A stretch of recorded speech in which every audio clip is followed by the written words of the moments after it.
Hello అండి. అందరికీ నమస్తే. ఈరోజు వీడియోలో ఇంట్లోనే 10 నిమిషాల్లో అల్లం వెల్లుల్లి పేస్ట్ ఎలా చేయాలో చూపించబోతున్నాను. బయట కొనడం కన్నా ఇంట్లోనే చేసుకుంటే చాలా హెల్తీ. ఇప్పుడు అల్లం వెల్లుల్లి పేస్ట్ ఎలా చేయాలో చూద్దాం. ఫ్రెష్‌గా ఉన్న అల్లం తీసుకొని దానికి ఈక్వల్ క్వాంటిటీలో వెల్లుల్లిని కూడా తీసుకోవాలి. అల్లం వాష్ చేసి ముక్కలుగా కట్ చేసుకోవాలి. అలాగే వెల్లుల్లి కూడా రేకలు తీసుకోవాలి. ఇప్పుడు ఒక మిక్సీ జార్‌లోకి అల్లం, వెల్లుల్లిని వేసి చిటికెడు పసుపు, కొంచెం సాల్ట్ యాడ్ చేసుకొని మెత్తగా గ్రైండ్ చేసుకోవాలి.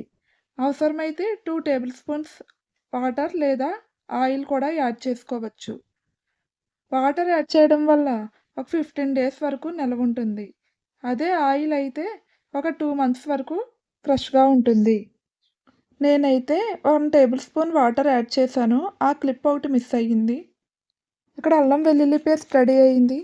ఈ అల్లం వెల్లుల్లి పేస్ట్‌ని ఏదైనా గాజు సీసాలో గానీ, ప్లాస్టిక్ బాక్స్‌లో గానీ తీసుకొని ఫ్రిడ్జ్‌లో పెట్టుకుంటే చాలా ఫ్రెష్‌గా ఉంటుంది. కొన్ని రోజుల వరకు నిల్వ ఉంటుంది.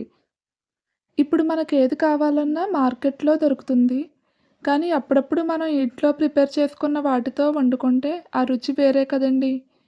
బయట తెచ్చుకునే అల్లం వెల్లుల్లి ప్యాకెట్‌ల్లో ఏం కలుపుతారో మనకు తెలీదు. కానీ ఇంట్లో చేసుకుంటే మాత్రం ఆరోగ్యానికి ఆరోగ్యం, రుచికి రుచి.